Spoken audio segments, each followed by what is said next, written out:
Kalau tujuan kita ingin ke surga, kita harus istiqomah. Karena ciri-ciri orang yang dijanjikan surga oleh Allah Subhanahu wa taala adalah orang yang berinfak dan bersedekah di saat susah dan senang. Allah sampaikan itu dalam surat Ali Imran ayat 133, 134. Dan bersegeralah menyambut ampunan Allah dan surga yang lebarnya seluas langit dan bumi yang dipersiapkan untuk orang-orang yang bertakwa. Siapa orang-orang yang bertakwa? Orang-orang yang bertakwa adalah yang berinfak di saat lapang dan di saat sulit. Tinggal nominalnya aja diatur.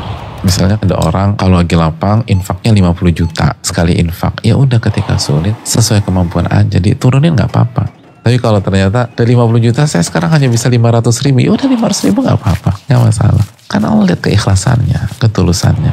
Yang penting tetap istiqomah gitu loh. Nabi SAW bersabda, amalan yang paling Allah cintai adalah yang paling kontinu, paling istiqomah walaupun sedikit.